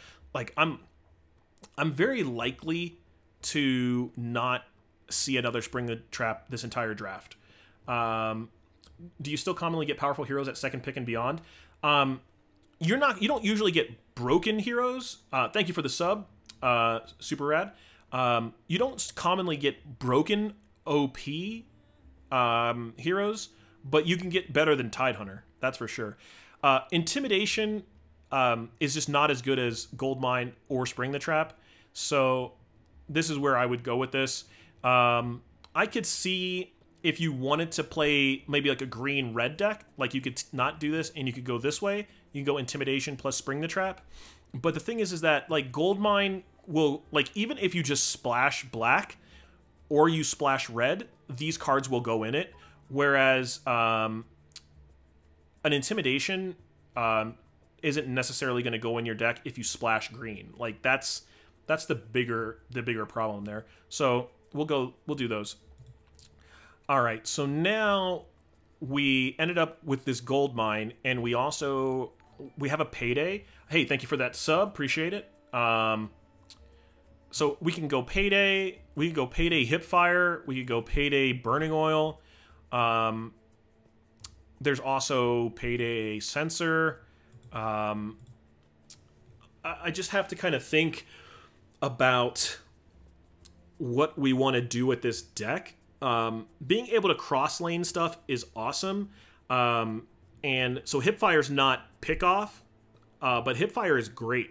So like I have no problem doing Payday Hipfire here, because I have a gold mine, and gold mine Hipfire Payday I would play even if I was splashing black, and Burning Oil I may not play if I'm splashing black. So yeah, I'll go with that. All right, so now we actually have win cons. What's your opinion on Censor overall? I think it's pretty bad card for black. Arcane Censure is not good. It's bad. How would I rate Burning Oil in Constructed? I heard that that's a card that they play a lot in Constructed, but I don't really do much on that. Now that I have black and red, do I ever consider taking a third color? Yeah, absolutely. Like, oh, Tyler Estate Censor is good, though. I thought you meant Arcane Censure. Like, Arcane Censure is not great, but the Tyler Estate guy is pretty playable. I don't think it's better than the 3 black cards we have right now, but if there was a Tyler Estate Censure in this deck, in this pack, I would be wanting to take it. I think right now I would want to take a Payday and a Convoy, because now I'm like Gold Mine, Payday, so I'm playing the Gold Rush deck, and Convoy pays me off in that. And if I end up getting a strong red hero, I can just splash Spring the Trap. And if I get a strong green hero, I can splash Convoy, because my main part of my deck is going to be Gold Rush. And we've got about 7 minutes till the entries to the giveaway ends. So we'll do it a little bit after that. Is alpha people in alpha people are playing only in draft, or can they play normal decks? You can do both, but the tournaments have been draft, so that's why. Here, I don't feel any need to take a Crippler or an Instigator, but Sisters of the Veil and Disciple of Nevermore will help fill out our creeps, because we don't have any black creeps right now, and we need to have them. We're not going to be able to play a deck if we don't have a good amount of black creeps. Every black deck that's usually good will have some number of Disciple of Nevermore in it to go wide with it. Constructed doesn't get a bad rep. Well, I don't think so. I think it's just that if there was a tournament next Saturday that was for Constructed, I wouldn't be drafting a single bit. I would only be playing Constructed. So there's that. We don't really need to... I mean, we could kind of Gold Rush to a Musket. Like, take Grunt plus Musket here. So, like, Bitter Enemies, I haven't been terribly excited by. But it's not going to hurt to have another cheap minion in the deck. Do you know if you can play draft with packs you already have but haven't opened? I do not believe that you can do that just yet. Last pick, Ricks. I normally don't like playing Ricks at all, because Truth to Power is so bad. But if I'm going to splash for a Convoy, like, having Ricks isn't terrible, because then I'll know that I should be able to cast Convoy whenever I get it. All right, so now I've got a Beastmaster. He's not good enough to try to splash there. I'm looking at Turret, Disciple, Cloak, and Roseleaf Rejuvenator as options here. Is there a way to refresh the cooldown? I don't believe there is one right now. The plebs will play constructed if draft is going to be expensive. I don't think that draft will be that expensive. I would be very surprised if draft costs more than $5. I would be very surprised, because I think I think draft will end up being a phantom format, and it'll be cheap to play. So there's that. I really want a cloak in my deck. Like Disciple, I have one, but cloak is so good for black decks because your heroes have such low health, and cloak is like the premier cheap item.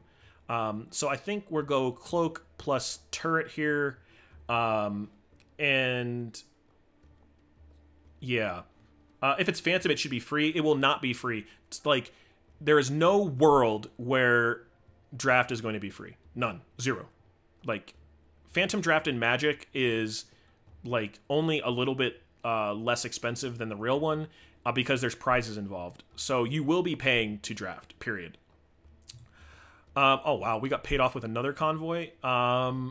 So with another convoy, I have to choose between duelist and pack, and like this deck wants to have, we're just going to be playing really big stuff, and I think I want to have at least one pack in the deck. On 4 I have a hipfire and a turret. I do need more 4-drops, but I want to make sure that I at least have one pack in my deck. How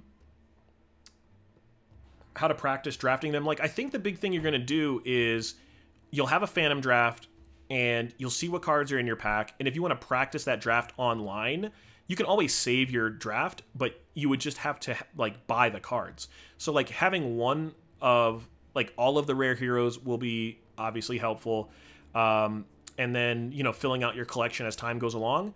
And then you can just play the draft, your draft decks against the bot like 24/7 if you wanted to, or against your friends. So, all right, so Conflagration is very good, but I think we're going to just kind of stick to what we want to be doing here. We already have 2 paydays. We don't need more paydays. We need actually more ways to generate gold. So I think Home Field Advantage and Blink Dagger are the picks here. Will this game have 2v2s or 3v3s? Like, you and a friend versus someone else and a friend? Conflagration. What did I say? Did I say Conflagration? I added an A. But it's definitely Conflagration, but we're not taking it either way. We're going to take Home Field Advantage. This card is insane. And Blink Dagger obviously is very good too. So these other cards are not in our colors, but another Thunderhide pack is welcomed, and being able to rush into a Horn is also very good. Yeah, if it's not Phantom, it would be at least $10. Like, you would start at $10. And then you would have to have whatever the prizes would be. So at that point, you're looking at more like a Magic draft, like 14 or 15 bucks to draft, if you're keeping the cards. And if it's Phantom, I think you could do a Phantom for like $5 and have pretty good prizes in Phantom and start building your collection that way. So yeah, I'm good with this. Helm of the Dominator gives us another thing to rush to.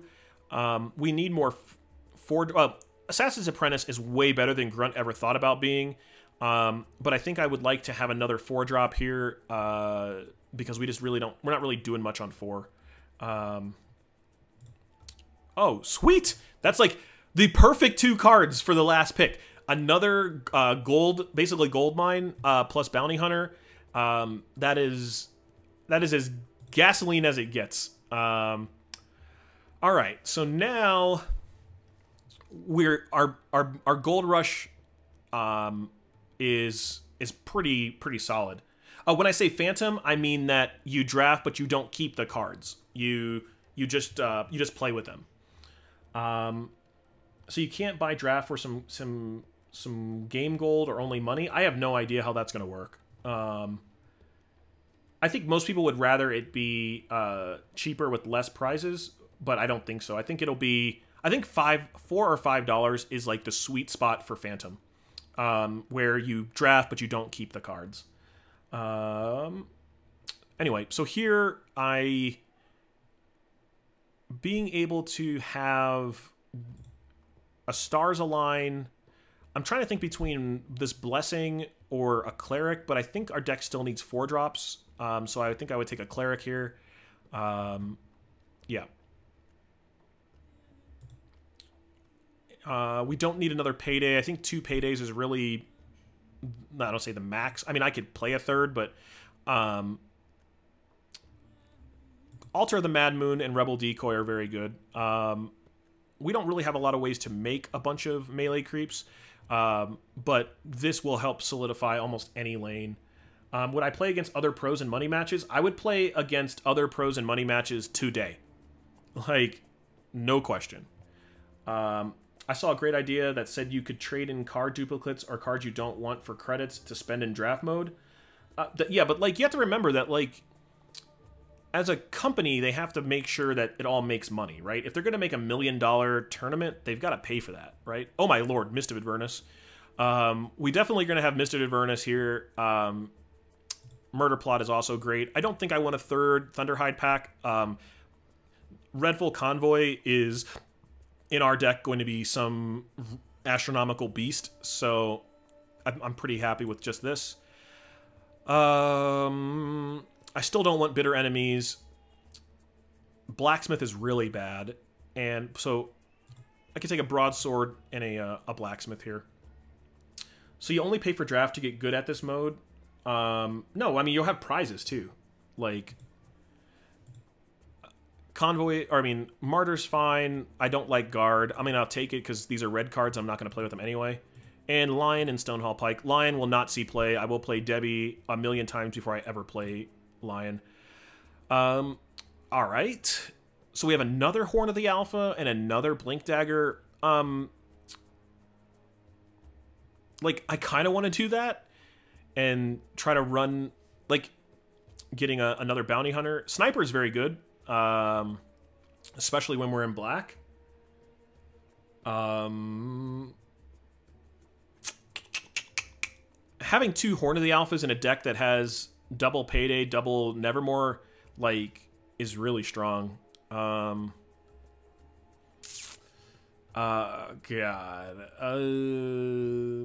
I think I'm just going to run it that way and see. All right, so we ended up getting another home field advantage and another Vandal. Those are both great cards. Double home field advantage is super sick because it means that they have a much harder time dealing with these packs and these... where's my convoys? These convoys, as well as dealing with Mist of Avernus, because you're just turning off so much power. So both of those are excellent. Oh my lord, another home field advantage. I will play every home field advantage I ever see. And I will also play Favor so that we can get into these Thunderhide packs a little bit sooner.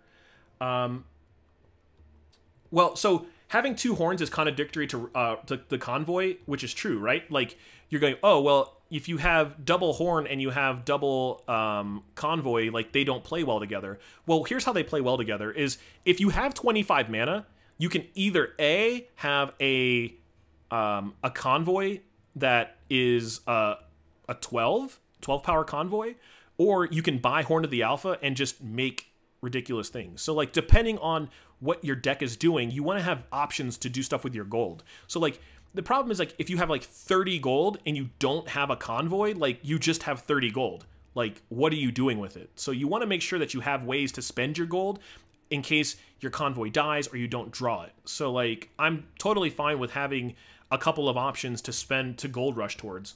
How complete is the revealed pool compared to the closed beta? Like, there's a lot more stuff still. Like, I mean, that's just the way it is. For other countries, especially third world countries, $5 per draft since you've already paid $20 to play the game is really too much. If $5 drafts are too much for you to play, or too much for you to pay, this is not your game.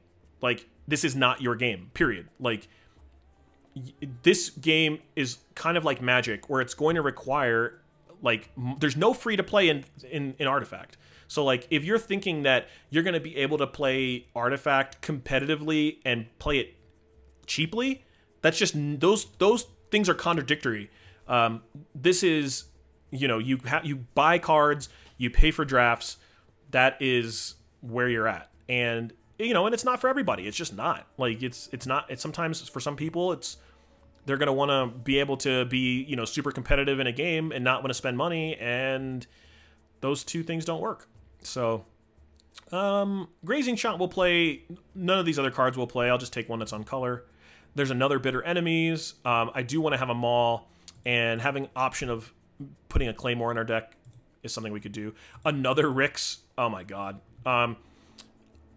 In this deck, it's possible that this could be right because we're gold rushing into like Horn of the Alphas and Helms, but it's probably still not. We have no cards in this.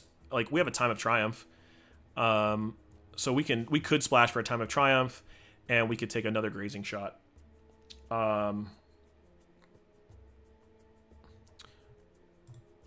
All right, so Darkseer is fine. We've got 4, but I think I want to try to still push towards a better red hero to play. None of these cards we're going to play in our deck, so I'll just take some equipment. We could splash for this Conscript. We're definitely not playing a third Grazing Shot. We're just trying to find a better red hero.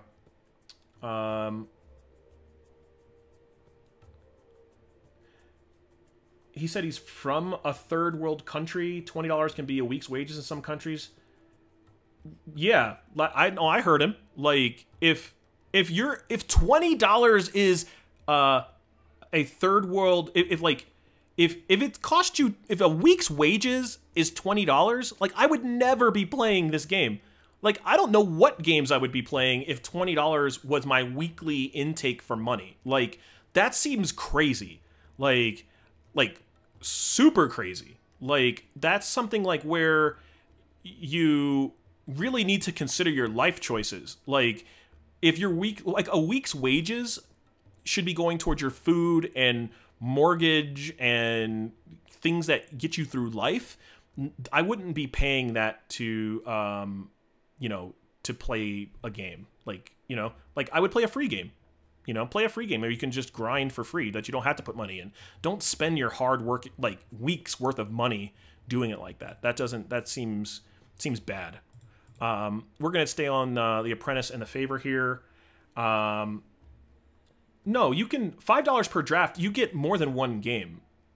Like, you play, like, I would assume you could probably play maybe until, like, a certain amount of wins. Like, you play, like, till 8 wins, 9 wins, or whatever, or you play to a certain amount of losses. Like, you play until you get 3 losses. So, you know, you get a lot of that.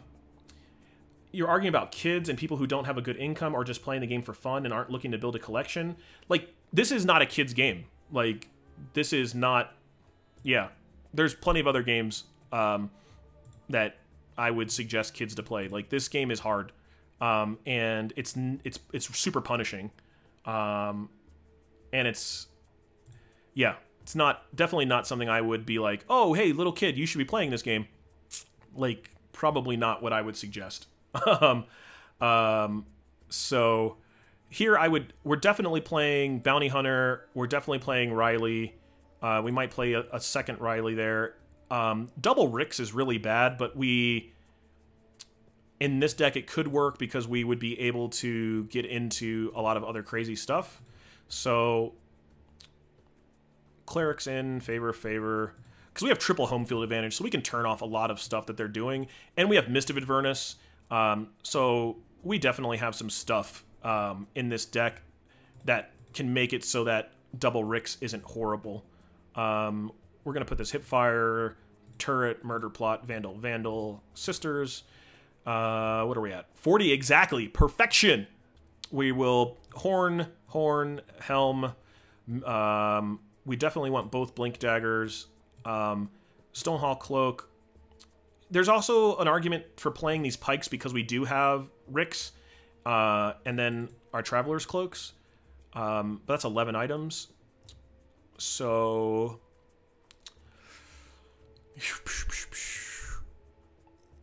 I mean, if we don't play the Pikes and we just do it like this, I mean, this deck is still very strong.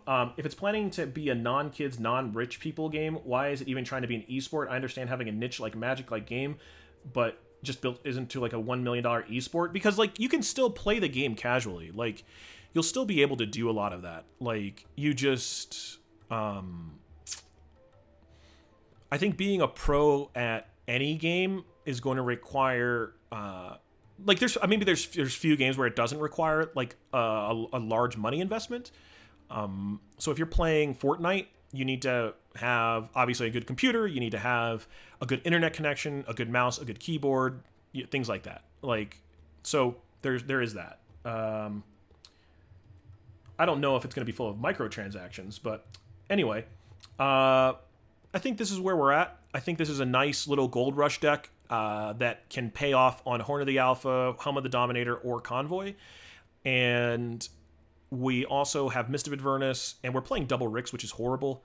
But at least we've got home field advantage. We've got a lot of things that make having a green hero around all the time worthwhile. And our Truth to Powers will give us a little bit of time to deal with some problematic heroes in that mid to late game so that we can get these Horn of the Alphas on board. So, all right, let's do this draw. Let's do this giveaway. Why do I have to invest in my hobbies? I know. Like, why do I have to spend money on my card game? Oh my god, I don't want to spend money. Well, check it out, bro. This is the game. This game is going to require that you spend time, energy, and money, period. It is Magic Light when it comes to the economy. So just know that. Know going in that this is not going to be a cheap game by any means. So let's do our drawing, and here we go. If you win the whole thing, yeah. Let's pick a wiener. All right, here's the big deal. If you're picked, you will need to make sure that your Twitch is 30 days old. That's the big rule. You got to have a Twitch, and you've had to have retweeted the tweet, and so your Twitch and your Twitter have to be 30 days old. That's it. So, and let us peek the wiener. Dank Souls 0. Dank Soul 0.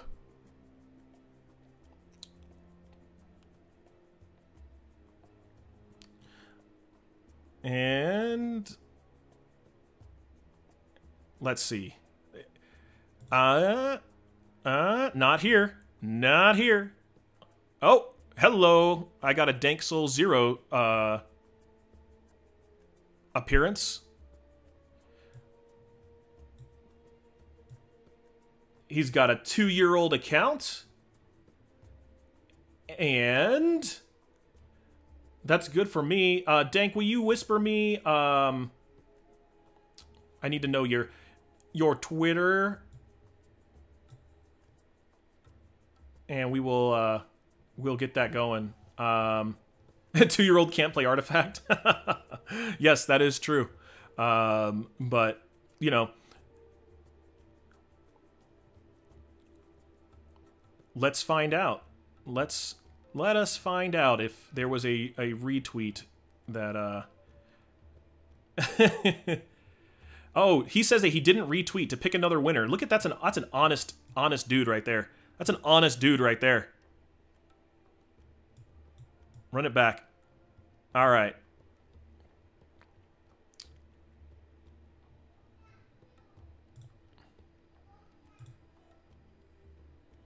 Here we go. Sophia Za. Sophia Za.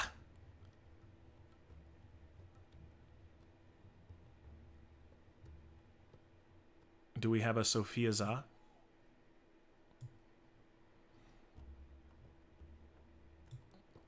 All right, well, how about we do this? Like, you know what? I think that even though Sophia Za didn't respond right away, I think that even though he said he didn't retweet. I still think that we should give him a key. Like, I think that being that honest is like so unheard of. Like, and I mean like ridiculously unheard of. That he should get it. I think that it makes sense to do that, because like he didn't have to do that, right? Like he could have easily just like, you know. So yeah, if you don't like it, you don't. I am going to give it. I'm going to give it to him. All right. And if that makes you upset and you think that I'm trying to mess with the rules, then F you then. Like, I think that I think it was nice being honest, and I'm just going to go with it that way. You know? Like, and we'll do it that way. So, that's all I got for today. Send me a whisper, Dank, and I will go ahead and do that. I'll get you that key. But in the future, the way it works is you retweet the tweet of the day, and you follow the stream, and you enter the giveaway. That's how it works. So I will, and it says it on Twitter, like it says retweet it. So yeah. And just like I said, if you need to find me, I'm at Rob AJG on Twitter, on Facebook, Twitch, all over the place. And if you have a deck that you've drafted on Howling Mine, you want me to take a look at it, I'll do that. And also, if you speak Chinese, let me know, because I think it would be kind of cool. And yeah, there we go. So, like I said, Dank, go ahead and drop me a whisper, and I'll take care of you. Until then, we will talk to you tomorrow. Actually, tomorrow morning, I should have Fwash on, and we will be doing an interview with her, and she did really well in the last tournament, so she'll be helping us to figure out our drafts, and hopefully we can do a simulated draft with her and get her ideas. So we'll talk to you tomorrow, and thank you for coming by.